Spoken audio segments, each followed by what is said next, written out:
Hello and welcome to Walpole United WFC.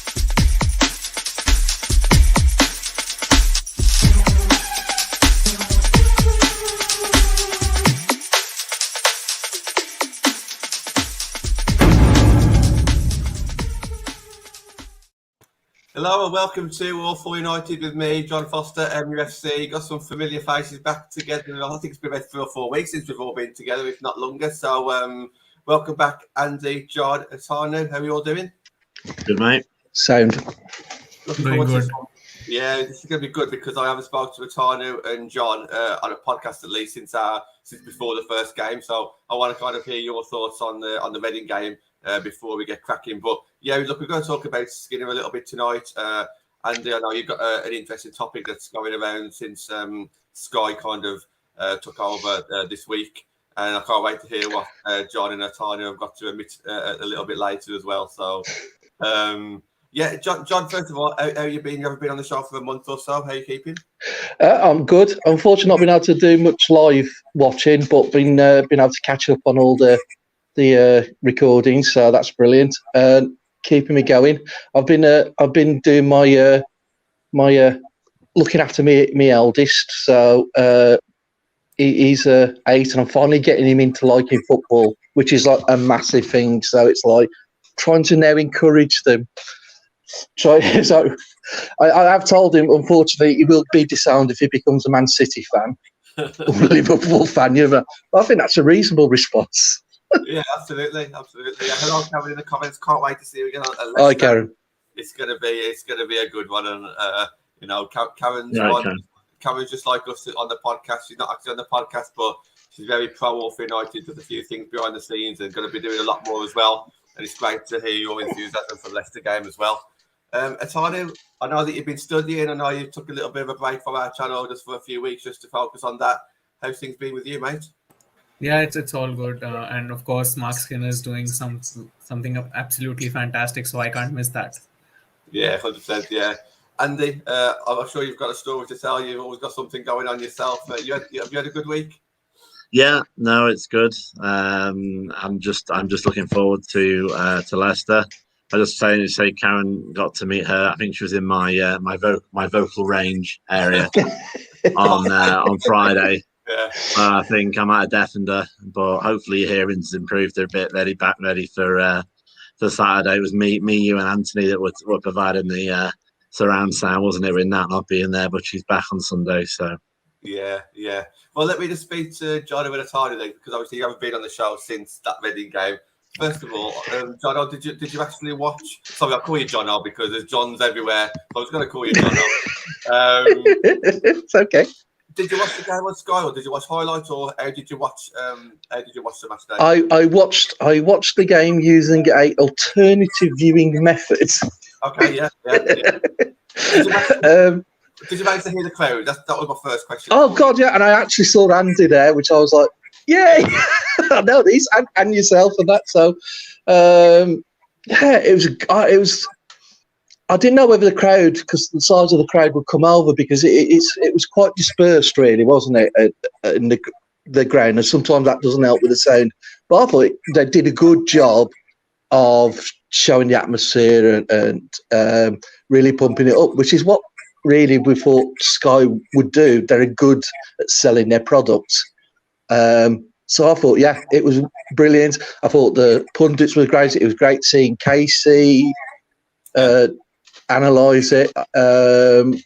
So, yeah, it was great. No, really chuffed. And, of course, fabulous result. So...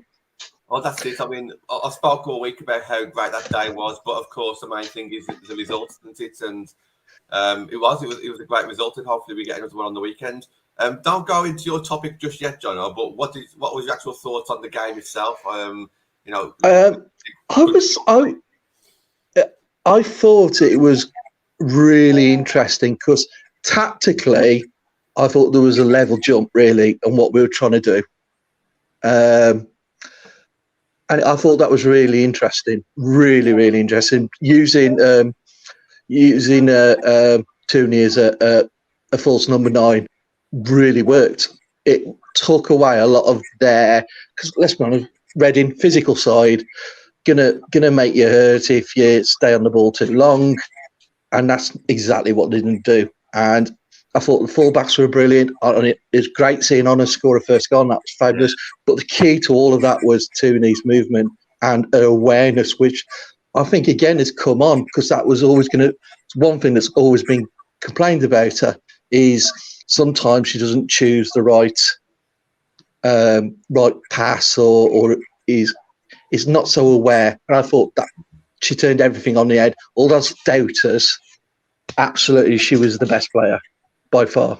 And it's great because she got the 2 assists, and just false nine work, yes or no. If you're in the game and you score a couple of goals, then obviously it works. Yeah. So, and it was that second assist for me. It was that second assist when she just knew she had the time to turn. Play. I mean, the defender was behind her initially, but she still knew she had the time to turn suddenly. And more for her, the player left her alone. Yeah. Tanu, I know that we've been chatting throughout the week, and what are your thoughts on the actual performance itself? I mean, I loved it with the fans being in the stadium singing and chanting a lot. I've said this a lot, that though they were chanting, we were chanting from homes alongside them on the same tunes, and it was a brilliant atmosphere. I watched the game. I tried to watch it from a tactical point of view, but the atmosphere was so surreal that Now, what's this match of the day stuff come from, mate? You're a Man United fan, so you watched it. Like I thought, okay, let's see what Marc Skinner brings to the table, but the atmosphere was so good that you were just shouting and chanting alongside at 2 a.m. in the morning, because the match was quite late. So I did a scolding as well from our parents afterwards, but it's fine. It was worth it. How is that, Tana? Because we never really spoke about that. I've seen on your channel that you made a video. I don't think it was necessarily yourself, but your channel made a video of the supporters in India obviously having to get up at like 1-2 o'clock in the morning to watch United play. Just on that, how do you go about it? I mean, how do you manage to stop? When do you go to sleep? When do you get back up again? Do you manage to sleep because are you excited? And do you ever think to yourself, "Oh, I woke up now, but I want to get back to bed again"? How does it work? Like when, like on that day we won, and Nat and I did a review for our channel, for the United Star channel, and she did a Twitter space for All for United. So I joined into that as well. So I slept around 4:30 a.m. in the morning, and got up at 8:30 a.m. So 4 hours of sleep, but it was worth it because I was so excited that we won. Whenever we lose, it's like a heartbreak. When the men's team lost the cup final, it finished at 4 o'clock, and I went to sleep at around 7 a.m. And it was really bad, because when someone loses, you can't sleep. When it's a draw, match is finished, I close my laptop and I sleep. Yeah. So respect. I don't care about the draw. I've seen your Twitter, Tony. I've seen your Twitter. I've seen your YouTube. I know how passionate you are, and it's so great to meet fellow United fans who really are passionate about the women's team as well as the men's, isn't it? Yeah. Okay, well, make a bit of a start then. Andy, obviously you've had a week to kind of think about the Reading game now, and it's kind of all over with our thoughts on Leicester. I wanted to start the show talk about Marc Skinner a little bit. Kind of like, I feel like so many things are going really well at the moment. The people who are very close to, we're all saying very positive things about Skinner. I don't want to say is it too good to be true, because it's all still too early, but the fan base mentality shift in the last few weeks, it's been amazing, hasn't it? And have you kind of felt that as well by the things that you've been seeing on Twitter and hearing the fans talk? Yeah, absolutely. I mean, what was cool about the first match? I mean, as you said, I've been on other shows and, probably you mentioned it, but I can still go on about it as much. I'm very happy to, last Friday was my happy place. Quite happy to mentally go back there anytime you want, to be honest. Honor's goal was beautiful. There's no other way to put it. She played brilliantly, and, obviously Kirsty Hansen scored the first one as well. But yeah, no, it's a strange one because, Matt Lincoln later to the top of that, I'll bring it in, but it's funny how Sky set the agenda a little bit as well. So when we were sitting on the side, obviously first 20 minutes, we felt like we were a bit on edge a little bit. I joked that we were sort of seemed to be practicing social distancing again, like we were sort of like laying back off the Reading team. But actually, I watched the following day on Sky, and that wasn't the case at all. We weren't really anywhere near causing us any problems, to be honest. But I think with Skinner tactically, I mean, I like everything I say. I like everything I hear. I like. It's only been one game, obviously, and and I like, even if anyone did get to see the Sky coverage, we've got a weird thing going on with Karen Carney proving that she's got a brain. Well, she has. She's a very intelligent football pundit, but she doesn't have to ask like the square root of X every time there's a question come up. That seems to be the way Sky are sort of generating the fact that we're taking it seriously. But I'll take that rather than the alternative. She asked Skinner a very technical question about tactics, and actually Skinner just answered it in a really honest way. And then she went to bollock them about the fact that he was like giving too much away. But he's not that stupid. He was talking about obviously Leicester and not anybody else, but it just gave you an idea. I mean, I'll be honest, I didn't really understand what he said back to her. That was the level of tactical knowledge, that he sort of said. I thought you were taking the mick out to the Black Country accent then, the Birmingham accent. No, just my inept. It's not the shirt I'm wearing, honest. It's not. I don't have power from what I'm wearing. It's just. I just didn't. It was obviously quite technical, and I think he's got that knowledge. I mean, I do think there's going to be a wobble when we lose, because let's be honest, there will be a game most likely where that might happen. But I do think he is learning, and he has got a really strong tactical mind, and exactly what I think Casey's major hole was, which was she was shocked very easily. As I said, we used to joke that people who did lineup league that get 10 out of 11 players right. That's not good. If we can do that, they can do that, whichever the opposition can be. And I think Skinner, is someone who's going to bring something slightly different to the table. Will he try something? It'll look a bit stupid and it might blow up in our faces, probably. But he's also trying to feel his way through. But I'm pretty confident based on what we've seen, last weekend, and also with Leicester. The problem's going to be, obviously, the big test is going to be with Chelsea, which is a game after the international break, isn't it? And that season, it's really important that we get our, feet under the table here with another win at Leicester. Just on myself, I just, obviously we've seen him at the ground twice now. We've seen it like one meaningful game, and it's all going great. But we see more of him at the moment on press conferences. I didn't answer to your question, Stuart. He has done one. I haven't actually seen it yet. I've only seen quotes, but that might be on YouTube soon. So I'm sure if you start searching for it, you might come across it. If not, have a look at As If Burnham or Burham is his name. I'm not too sure. He's put some quotes out, and I think, is it Susie Wack? I'm not too sure who else, but someone else has put quotes out. So if you follow some journalists, you can see some quotes. No, it wasn't Susie, it was somebody else, but I'll try and find that out before the end of the show. But yeah, for me, I'm seeing a lot of Skinner at the moment on interviews and post-match reactions, pre-match shows, and I just love his enthusiasm and his energy. But more importantly, the talking points at the moment are some of his antidotes, some of his metaphors. Andy, I'll stick with yourself on this one because you've got a few yourself. But the title of this show is like the Red Wave. I love it. He's got us. He's one of He's got what he's wanted. To be honest, I've heard about 90% approval in relation to some of his weird dad jokes and the slight, Red Wave and Beauty and the Beast and all that kind of business. Yeah. But at the end of the day, he's been in America for a while, so let's all just be thankful he's not wished us have a nice day now. At the end of the day, because you can just sort of catch that a little bit, can't you? No, I think, to be honest, there is a big hole he's going to have to hide, and that's the lack of on paper strikers that we've got. I mean, to be honest, looking at it, and I've been thinking about the match a heck of a lot, obviously doing this and since Friday. Martha Thomas didn't really blow the world away when she jumped in. She didn't look that much of an upgrade from that other person we got from West Ham. I'll name her, Jane Ross. At that time, but to be honest, we were quite comfortable anyway. So I think if we ever get into a situation where we clearly lose or we struggle because of lack of firepower, that question's going to come again about why didn't we get an extra striker? Why didn't we do that? But to be honest, he's definitely the man at the helm, man at the job at the moment. And I have a lot of confidence in him, and he's building confidence in the team as well.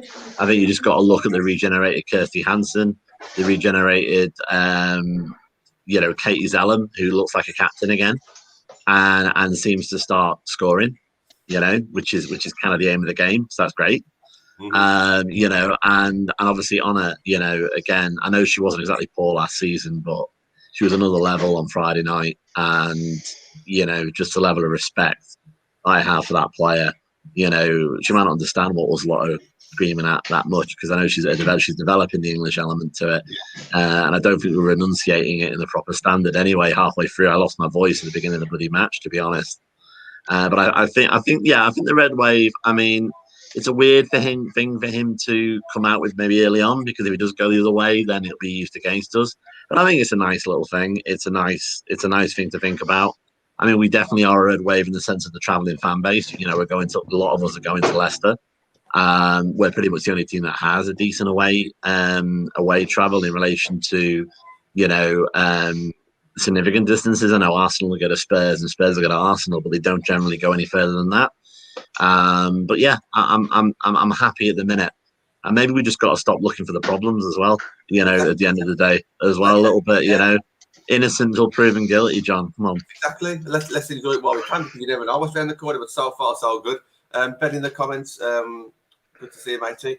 Needs to man up Mark a little bit. He's like a walking Gap advert. So basically, what Ben is saying, he's always commenting on the clothes that he's wearing. But I like it. I think he's smart. I know Natalie was saying, or was it, no, it was you, Ben, who was saying that you like your manager's in a smart suit. Cup finals, maybe. The rest of the time, I don't mind. What I do like is both him and Casey have got their own style, haven't they? And I think that means more. It doesn't matter what the style is. They've got their own unique personality. And that's what Skinner said himself. He said he wants people at the club with a personality. And there's no one at the moment who's got a bigger personality than Skinner. Interesting side point about it, by the way. Just something I noticed. I like to kind of not stir the pot, but sort of like point things out a little bit. They went down the line with the interviews. And did you notice that Casey Stoney didn't ask Marc Skinner a question? And I think that possibly might have been contractual. Even maybe that was just the way it was done. But she didn't actually ask him a question. Everybody else got to ask a question. She asked a question later on with other people they interviewed, because I think that would have been quite interesting. If she did, because she pretty much, I think that was deliberate. I don't think Skinner blanked her. I think he would have answered the question, but I think it was definitely something that went on there that was interesting, that she didn't ask a question when they went down the panel. Yeah. Never noticed that, actually, but you're right, spot on.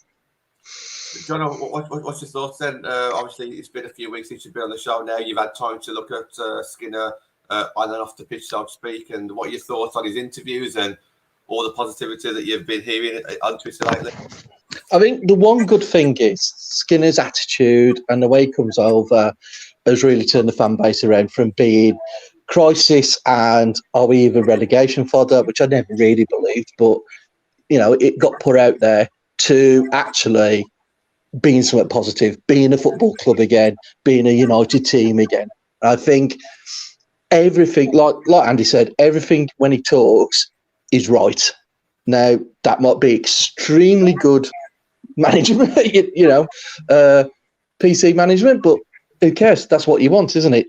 That's still part of the job. So I think as a person, as someone who's projecting himself, he comes over really, really well.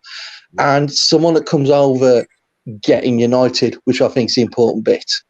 He understands the importance of United and what's around him. I mean, it just comes over to like the Ronaldo thing, didn't it? When he's actually talking about, it's given us all a lift, not just the men's side. He's connected to the club, whereas I think with Casey, for whatever reason, and there's probably good reasons out there, she was very separate from the club and wanted to be seen as separate from the club. Yeah. So I think he's reconnected the women's team to the men's team. And I think that probably is even more evident with the fact we're at Carrington and they're training. And, it's talking about other coaches coming out and looking at the way they train and having suggestions and having conversations about it.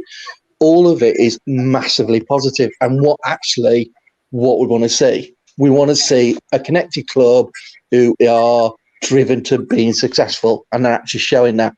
Andy's right. I think the biggest thing we'll find out about where we are as a team and we are as a fan base is first loss. because you'll get the inevitable meltdown, or you'll get everything that brought out about what he was being criticised before with these American journey. So that'll be interesting.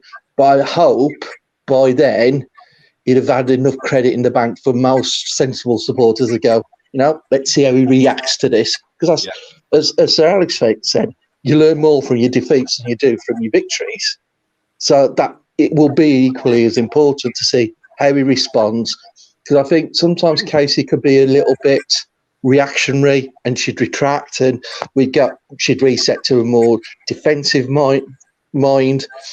Whereas I don't see that in Skinner. I mean, he might prove me wrong, but you certainly don't see it in him. He wants to be technically and tactically flexible, so that's good. And I like the fact he seems a pragmatist.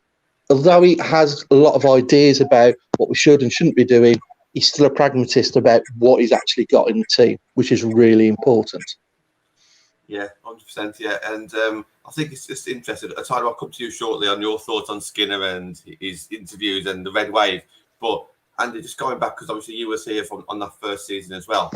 Isn't it a shame, on this occasion, that we're worried now that when that first loss does happen, whether it be Leicester, Chelsea, City, 3 months down the line, we know Twitter's probably going to start blowing up a little bit. And now it never used to be like that, did it? The first and second season, hardly anything. A little bit more in that third season with Preston Heath fans kind of choosing them over the club, which that's what they do. That's fine. But it's kind of a shame that that's kind of the way it's going, isn't it? Yeah, I mean, it is. It is. Of course it is. But obviously the alternative for that is everybody have a great day now, which is what we've come from in relation to the WSL. And, and obviously the argument that I would say is it is showing that people care that we've lost. I'm not advocating a men's game, that obviously, but it's going along those lines. People live and die by the result of the weekend, and and there's because the other side of that, you can't really sort of have the level of passion that we had on Friday night. You can't lose your voice and have those connections, and then you go watch an away game. It's like, oh, we lost. Oh well, what's for dinner? It doesn't really work out. So I'm not as worried about that. I think, to be honest, it might be a helpful filtration process in relation to Twitter of people that aren't really fans, to be honest. I think, to be honest, at the end of the day, it is going to cause that because it means a lot more. I mean, you can see just about on this screen on the sort of bottom left-hand side, we all got a fixture list in the program on Friday night. It's on my fridge for 2 reasons: to plan my life, and also because it's a focus. The next game, almost like we're part of the squad, like Skinner said, in relation to the sort of 12-player element to it. But I wouldn't worry too much. I mean, at the end of the day, a lot of these people, trash takes its own way out sometimes, and so I wouldn't worry too much about that. But yeah, I mean, I just see it as a sort of cost of doing business a little bit. He's going to have some criticism, if we hit a bad patch or when we hit a bad patch. But obviously we've got Leicester at the weekend. That could be a banana skin because we're in the King's Power. We've got a few players that used to be United players that may know a little bit of how we work. But yeah, just jumping on the Casey thing, where we sort of jump on our topics a little bit, but jumping on the Casey thing. To be honest, I think she didn't really have much more than her setup. I don't remember her reverting to anything. That's the problem. She had one set defensive setup that she would just go with, and the definition of insanity is doing the same thing over and over again and expecting a different outcome. And I'd say there's a few times last season where that might have happened. And at least I see a bit of flexibility with Skinner. I have nothing against Millie Turner. She's been brilliant, but she was benched for the first game. That's making decisions, management, tactical decisions. That's not going well. She doesn't. If she plays well, if she's not injured, she goes in. It's looking at what players have I got to put on the field and making the decision, for the best of the team. I want to bring Attardo in just before you comment, John, because obviously I just want to get Attardo's thoughts on Skinner and the things that he's been hearing from fellow fans, but also what he's been hearing with his own ears on all the interviews at the moment. Yeah, it's all very positive, and just before I talk about it, I was referring to like the point that you made that if we lose, there's going to be a meltdown. Yes, there's going to be a meltdown, a big meltdown. People will come out and say, "Okay, the Orlando Pride's manager is back." Like statements like this, and I remember one show. I don't remember whether it was this one or the other one, but Andy talked about when the fans came. It was an away game. It was freezing out there, and I think they lost. United lost, and the players came in and apologized to the fans that we're sorry that you've Yeah, come it was here. And Durham away in our first season. It was the first loss we had actually in the league at the time. yeah, so that's what matters. They know that the fans are investing their time and coming. So I don't really care about the meltdown. When the meltdown comes, we'll get to see who are the the big fans and the other fake fans. And coming to the Mark Skinner point, it's all been very fantastic, and we're also big fans of his interviews. John came out, Andy came out, and Jono as well. We've talked about Mark Skinner a lot, and he's a positive presence in the team right now, because after that toxicity that we had when Casey left, I think it's breath of fresh air that we've seen from Mark Skinner. He talks about that connection. He talks about building relationships on and off the pitch. He talks about managing players according to their play style, and he's a fantastic manager, and I'm really happy he's here. Yes, the results won't go in our way every time, but what we fans can do as the fan base can stick to him and back him. And of course you can't win every game. Let's just take one game at a time, and that's what I think he's doing. Millie Turner didn't start. It was like I was also shocked that Millie Turner didn't start. In my lineups predictions, I said that Millie Turner might start, and that was the only thing that I got it wrong. But this tells you that he's ruthless. He won't sit around and say that, okay, I'll give you another chance. I'll give you another chance. He'll back the players, but he'll not be he'll not be doing favoritism in this team. John, do you want to jump onto your point? But is there something else that you just wanted to conclude the Marc Skinner chat with first? Yeah. Are we on about my admission? Yes. Yeah. Absolutely. Yeah. Okay. It's all about manning up, and if you think you're wrong, saying you're wrong, and I think I'm wrong. If you take what's happened in the pre-season, we know it's pre-season, but I think there's a certain player that has really stepped up and actually put on the levels I said she had to do for her to stay a United player, and that's Kirsty Hansen. I thought tactically, maybe having Blundell as an attacking fullback going round that means she can invert a little bit more and run the channels, but I think what you've seen is a player who's gone, right then, I didn't play much last season. I was behind other players. We're missing certain stars now. They've gone and they've left us, and how dare they go to Arsenal? But no, I think she has literally stepped up, and she's done exactly what I said she had to do, which was show herself more creatively, have better end products, being braver on the ball, and she's done all that. And she started in pre-season, and what's really good to see, because we know all these players that can do it in pre-season, and as soon as the first whistle goes, it's back to the same old. She carried that on, and I think with Tooney, she was our best attacking player against Reading, and I think Leah started slowly, and that's fine. She had a long injury, and she's having to come back. So if Kirsty hadn't have stepped up, we'd have been struggling creatively, and she's done that. And if you're wrong, you're wrong, and you say you're wrong. That's why I was brought up, and I was wrong. She's definitely looking the player we want. If anyone wants to hear Atanu, who's on the show, Atanu, sing that song with that lyric underneath, go to the United Star, check out his video with Natalie. You get to hear Atanu sing that song. So A bit of a plug for that channel, but it's a cracking channel. And definitely have a listen to that. Yeah. Look, just to stick it with Hansen. I mean, obviously we know what our thoughts are on Marc Skinner, but I still think that Hansen would have shone this season. Well, shone so far this season, with or without Skinner. I think she was just on her way up season by season, and I think a lot of fans saw that anyway. But and I think you're backing on this one. Do you think with Mark's man management, he's getting the best out of Hansen as well, on top of what she was already going to bring?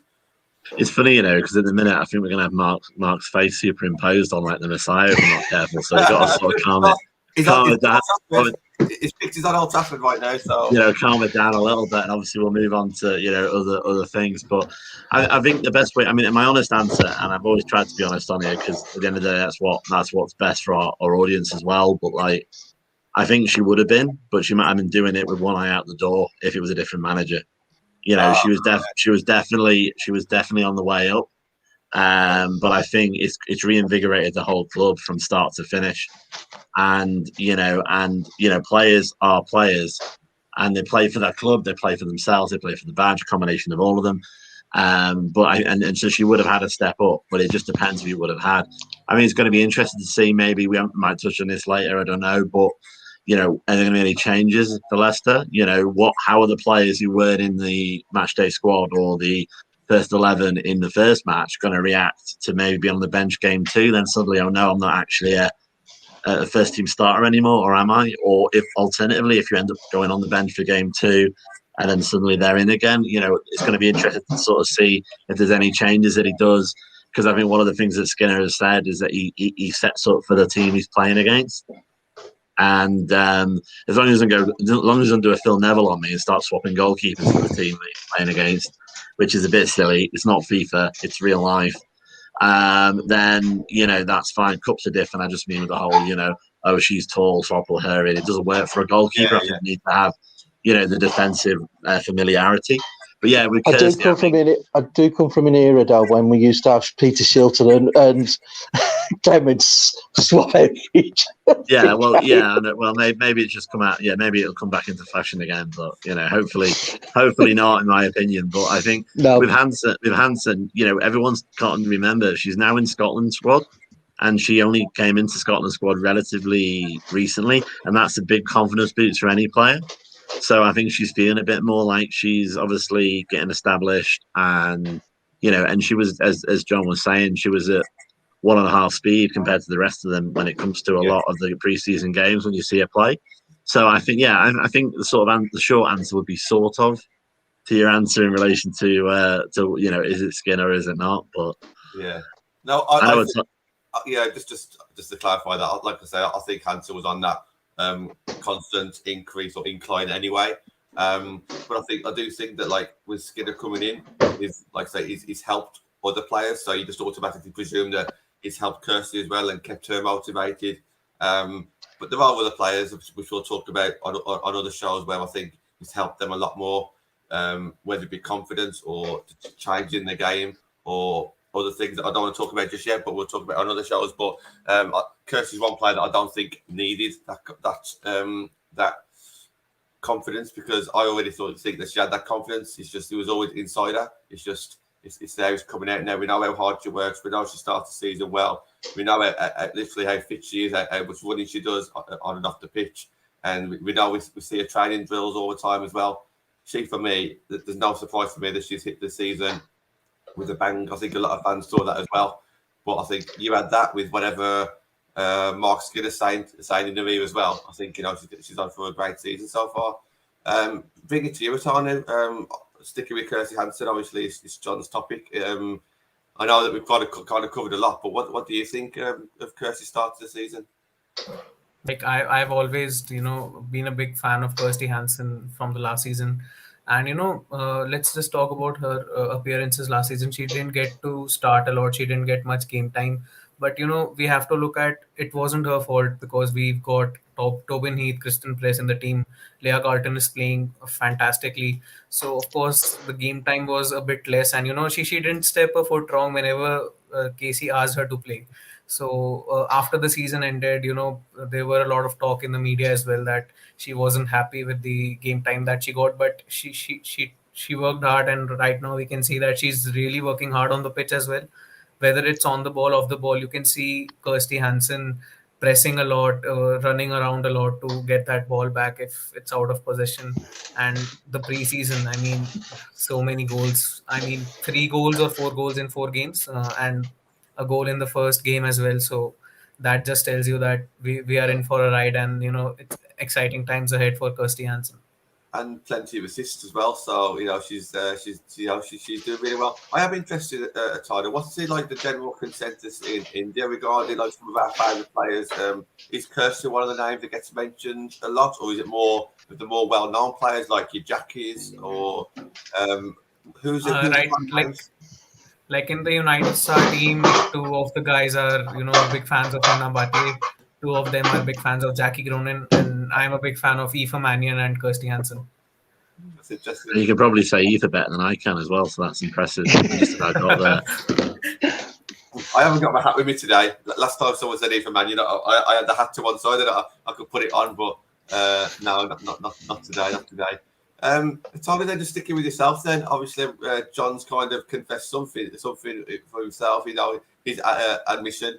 I believe you've got one as well. Yeah, you sound like a priest. Carry on.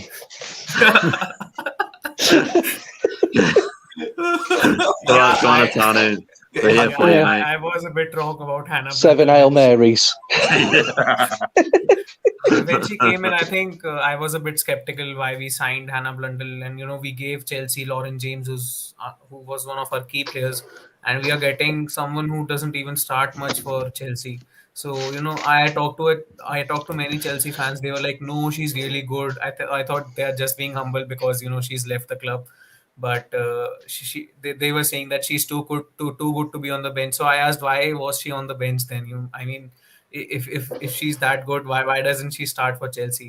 So I was having some doubts about getting Hannah Blundell to Manchester United, but at the end of the day, I was wrong. We saw in the first game how she for me, she was the player of the match with the way she performed. Yeah. The unsung hero of the game was Hannah Blundell. She was going forward, she was tracking back, helping a lot with the defense as well. So I think I was a bit wrong, and because I thought that when we were giving Chelsea Lauren James, we would get someone like Bethany England or some midfielder or striker. I really didn't think that we'll be getting a fullback, to be honest. And when she came in, I thought, why are we getting her? And we have Martha Harris, Kirsty Smith, and Una Bhatia. So at the end of the day, yes, she's starting ahead of Kirsty Smith and Martha Harris. So she's got something good in her. And Marc Skinner has talked about Hannah Blundell today. The journalist that is in the comments, I am not able to recognize the name, Amy something. So in the press conference as well, he was talking about how he has talked to the New England manager, the Lionesses manager, and maybe in the future Hannah Blundell might come into the England team. John, I can see that I'm dying to jump in on this one. Take it away. What are your thoughts on Hannah's start of the United career? Not having the experience of seeing a lot of women's matches, I took to YouTube, and obviously they're into a massive lot there. But I think when you did talk to Chelsea fans in the know, they were all very, very complimentary about her. And then when you've actually seen her play in the team tactically, I think she's very astute, which I think is really important. We've got a lot of hard-working fullbacks in, like you said, Martha, Kirsty, but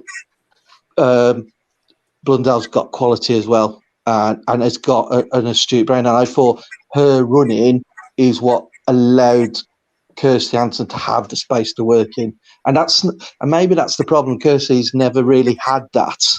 She's never, because Anna tended to play left back when we always thought she was going to be a right back, the sort of rampaging right back, and she lost that. So we've already had quite a conservative right back playing, whereas this time she's got someone who will do the overlaps, will take players with them that will give that freedom for Kirsty to work in. So I think it wasn't just the ability to run. I think it was the quality and the tactical quality she had, and the fact that it allowed other players space, which I think is one of the things we've really struggled with. We've attacked. I think last season we attacked in quite low numbers, and it was more about the quality on the ball and maybe a bit of magic. Whereas this time you could see we're getting players forward, and I love that. I mean, I think standing forward was a massive part of that as well. Getting players forward, getting into the space, and actually giving the opposition pause for thought and what am I going to do? Keep it with Hannah, and I mean she's played brilliantly on pre-season and on that game. I agree. I actually think it took me a while to think who's playing the match because it could have been quite a few players in that game. Honor potentially one of them as well. But what I liked the most about Hannah's performance is we talk about her getting forward, but we've seen that already. I think in this game she came in field quite a lot as well to cut out attacks and to get blocks in. And so she was in positions that I was thinking, there's no way that's Hannah Blundell. Commentators made a mistake because she was too far in field, but it was, and she was absolutely everywhere on the pitch. Andy, that's all down to Marc Skinner's brilliance, isn't it? That's it. Embrace it, John. That's it. Just embrace it. No, I mean, it's funny because obviously there's a vibe of confessions here. Well, maybe people might think I have other things to confess, but now we'll leave that for another show. But the red button version maybe. But no, I think that there was 3 facts that happened the last 7 days. There were 7 days. The sky is blue, the grass is green, and Honor Badger was the player of the match. But anyway, just to leave that out there, that just was a fact. It was a fact of life. But yeah, she played really well, and I get the impression that was that idea about there might have been a lot of player if you were a sub player in the God's gift to management, Emma Hayes. If you want to see my rant on her, then that's Monday's show happened there. But still can't just say her name, to be honest. Anyway, yeah. So with Hannah Blundell, if you're coming on a sub at Chelsea, maybe you think I've only got 10 minutes. You might force the issue. Football's best when you play naturally. If you're trying to make something happen because I've got to show something to get in the squad next game, you're going to play different. And I think it's probably what we saw on Friday, in all seriousness, was a player that realised that she's got the freedom maybe to build a bit of form, maybe to actually cement herself as first team. Similar to Atanu, I was a little bit like, who? When we got her for Lauren James, though, as I say, she wasn't a perfect player by any stretch of imagination, but you knew that she was a strong striker. So what we're doing with a defender. I also thought we could get Beth England.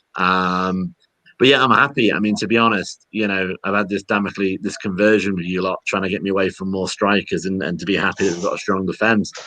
But the defence is there, which is great. And now some of our defenders are even scoring themselves. I mean, hell, there might be an element of God, come on, you guys, you can't score, I'll do it for you then, which is great, But no, I like what I see so far. I like what I've seen of the player so far. Again, interviews, she looks like someone who feels like she's going to set free a little bit. She's not said a bad thing about Chelsea because she was there for a number of years, but it's kind of like she gets it was time to shine at United. Tanya, just to finish off, obviously, it's your topic. Sorry, John, was you going to jump in there? No, it's okay. I was just thinking about the fact we're talking about the defence, but like everything, a strong defence allows your forwards to be able to play. Yeah, it gives them chances to risk stuff. If every moment they think, I can't risk it, I'll have to play this safe because have I got the right cover behind me?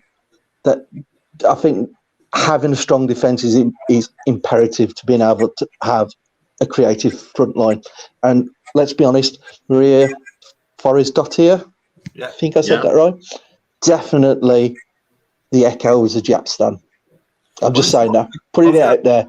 I was going to bring it in then, John, because obviously the show that we did yesterday, we spoke about our centre-back pairing and the defence does look stronger. And if your centre backs are strong, it allows the full-backs to get forward as well, because they don't have to have one mind on the centre back area of the pitch. So can you see that back five kind of being consistent throughout the WSL season with Mannion? I really hope Millie. This is probably Millie's first really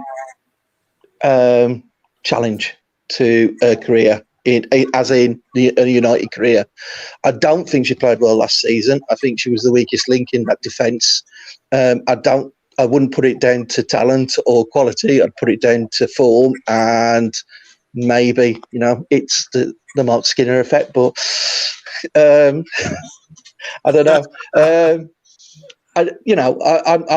I'm hoping that Millie actually does exactly what Kirsty's done: is see the challenge, step up, and take a game on.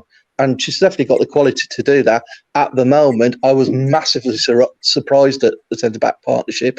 I think that played really, really well. And it's got a good mix. You've got Maria's sort of, Scandinavian toughness, and like I say, I'm not joking. I definitely thought, Yapstan here, definitely female Yapstan. But then you've got Mannion's. I mean, she was really. I was surprised how good she was on the ball, because it's been said and she's been talked about as a ball player, but I was really actually pleasantly surprised. As in, I don't think we've had a ball playing centre back as good as her. Yeah. I think that's a fair point. And Tanya, if you just want to finish off on Blundell and the defence, I mean, do you kind of agree with that? Right, John. I think yes. Like last season, of course, Amy Turner, amazing centre back, but we've got to move on. She's left, but right now we've got Marion, Maria Thorisdottir, and Millie Turner, and I think there's a good competition. And I agree to what John said. This might be the first time that Millie Turner in her Manchester United career is facing a tough competition for the centre-back spot. And we've got Mannion. I think, to be honest, Mannion is the first centre-back on the list. And, it's between Maria Thorisdottir and Millie Turner right now. And I think it'll be very good for, grooming a player mentally. Becoming mentally strong when you aren't playing, and you've got to put in the hard work and not sit back and sulk that, oh my god, I'm not starting. So I think it will help her mentally as well. And I'm not saying, like John also said that it's not about her talent or anything else. It's about her form. She's a wonderful talent. She's a good player right now. Maybe her form isn't that well, and I'm really hoping to see Millie Turner start against Leicester City, but let's see. And coming to the Hannah Blundell point, I think I was wrong, and let's sum it up with that I was wrong. If I could just jump in on this one now, I think because LJ went to Chelsea and Blundell went the opposite direction, I think it's very easy to think, okay, she's a replacement for LJ. But I think the way I chose to look at this is we needed a fullback. So by using maybe the LJ deal as a bit of leverage, then obviously we managed to get a very good fullback. We could potentially have swapped a striker and bought another striker in from Chelsea, but we'd have still needed to buy a fullback anyway. So this way, we just swapped a striker with a defender, which we needed, and then obviously went to get Martha Thomas separately. So I do get it. You look at, we lost LJ, but it's kind of worked out at the moment, at least. Anyway, I think we'll know if it works out for definite if our strikers make sure that they score a few goals. But generally, I think I can understand the logic behind it. I really can. Andy, we've got about 10-12 minutes for you to introduce your topic. Yeah, I mean, it kind of links. I suppose now we're looking forward to Leicester. It links to this sort of old perennial again, the thing about the referees. Sky coming on did a great job. Obviously, it's getting more professional. We're getting some content through the week. Obviously, we guys are producing lots of content. I'm shoving myself on a bus and I'm going to Leicester, for 2.5 hours, and I'm going to watch a play game. There's going to be ref by an amateur. Just there's no other way of sugarcoating it. And she's going to get paid about 150 quid for doing it, rather than an actual professional referee. And I don't necessarily mean a professional in the sense of, salaried, because I appreciate their Prem level. Though again, things like last week when it was men's international break, they could have easily used some of the Prem level refs because they were not doing anything. Not all of them were obviously on the FIFA list. And, I think it links back. I mean, it's funny because I feel like I'm the only one who really weird this out, but Kirsty Johansson got elbowed in the face on Friday night. And Sky did the replay and they elbowed it, and then they decided that there wasn't anything in it. So she didn't even get a yellow card. Now, I could go on that for about longer than 10 minutes, but I think elbow to the face, no intent, yellow, intent, red, maybe. But it was still an elbow to the face.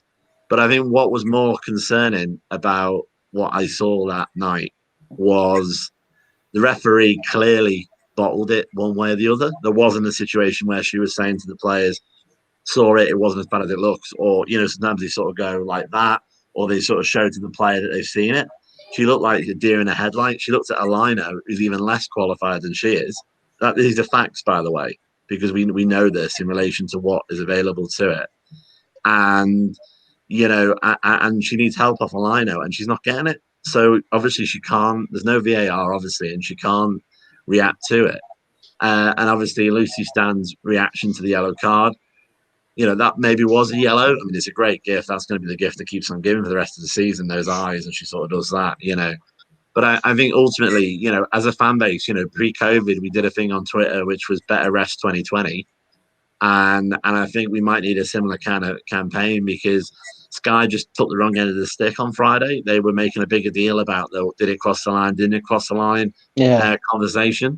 But it wasn't as ludicrous as we've seen previously, where it's gone that far across the line and the keeper scoped it and nobody's done anything. Or even in the men's game with Lampard's goal that wasn't a goal, I think in one of the World Cups and stuff like that, and obviously the famous Reading situation, and I think, it's kind of annoying distraction for VAR. And I'm not just referring to Emma Hayes there as using that terminology, but we need better refs. And I'm not necessarily saying that we need the refs that can pay for. Apparently in some of the other male leagues, they all put money into a pot, and that pot is used to essentially purchase the referee time. And basically, just to give everyone the equivalent, again, this is publicly available information. The most qualified referee in the women's game is currently able to referee League 2. That's the highest level that they can referee in the men's game. That's not good enough. That's just not good enough. That's the highest. Most of them are Vanarama, and there's quite a few that are even Vanarama North and South. And we wonder why, we're putting all of our time to develop content. We're putting blood, sweat and tears into our team. These players are literally putting their bodies on the line with injuries and such like, for someone who's essentially getting paid the amount that some people might think you might get paid to sort out a school rugby game or do you need a ref for a Saturday, Sunday morning kind of scenario? And I really think the FA needs to look at this. But to try and formulate it as a question, I suppose, do you agree with me that VAR would be a nice to have, and the important thing is to have referees that are actually, essentially better than we've got now? And how do you think we can get that? Go on, John. I definitely think we need to improve referees. Even beyond all that, I don't know if you remember about halfway through the first half, Leah Galton getting cleared out from behind as she turned on a ball. Yeah, Leah Galton, who's had quite bad protection from referees, we know anyway, and has suffered quite substantial injuries because of it. Is almost could have easily got put out of the game because of just bad refereeing. And what got me, a bit like what you said, is there was no focus on it at all. It was like, oh yeah, challenge there. It's like, no. Why isn't the same energy being put in? And I think it comes back to what you said earlier on, Andy, is you need to expect the same energy, the same protection, the same quality in the women's game as you do the men's, or it won't grow professionally.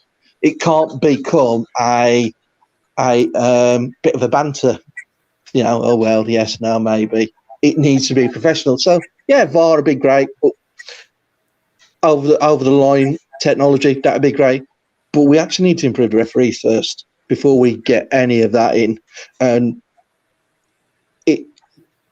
there doesn't seem to be a drive at that yet. And I think the FA have talked about it being difficult because of the money that they have available, which actually makes your suggestion actually really good, because surely teams want better referees because that helps them.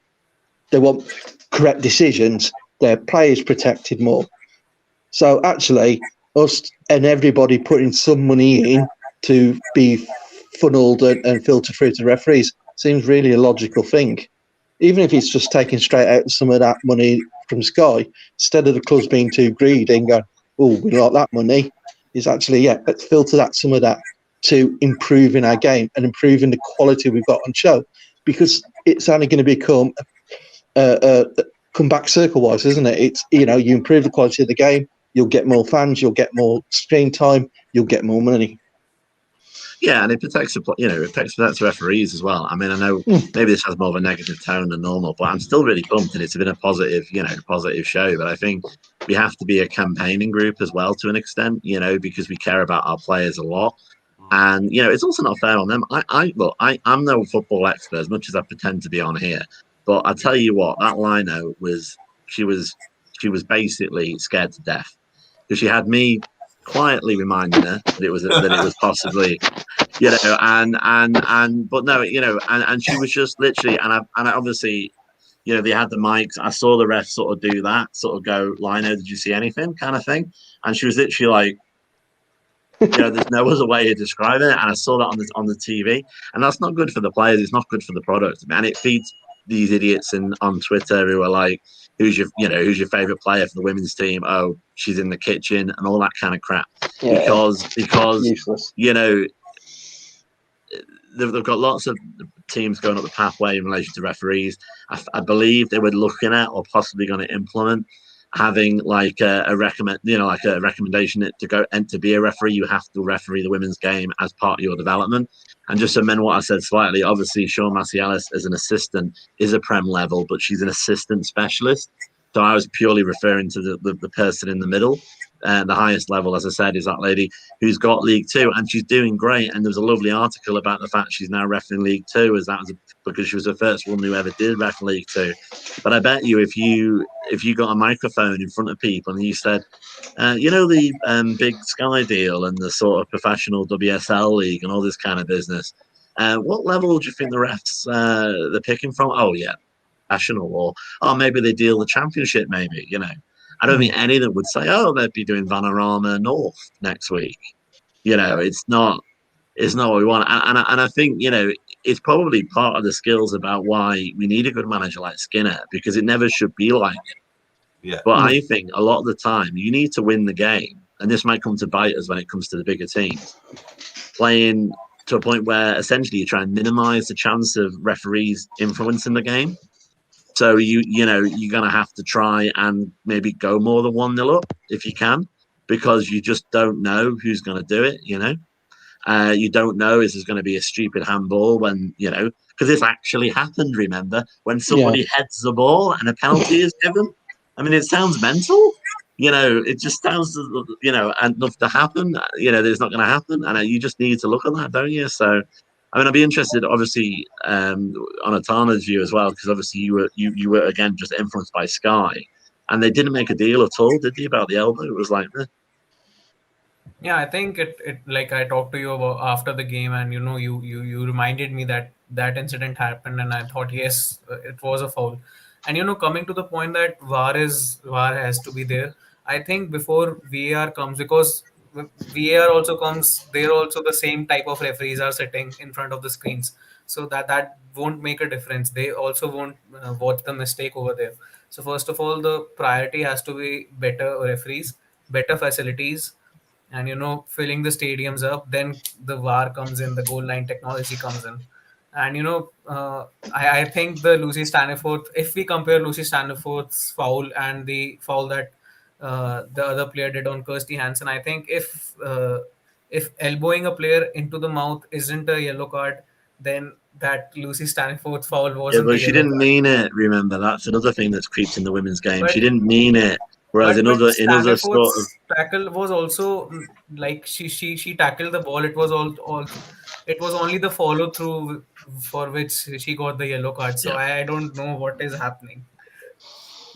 I think. Yeah, but the tackle against the one against Goulton, not a jot, not nothing. Clear the person out. Who cares? It's out of United.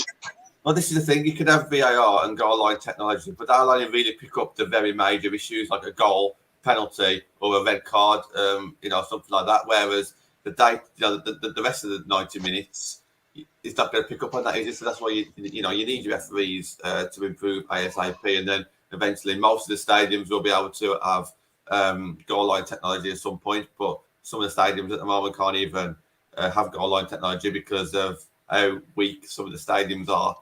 We just seem miles away from VAR, and rightly so at the moment. It's not, let's get the basics done first. And I just want to kind of finish the show with yourself then. So Leicester on Sunday, we're going to be there.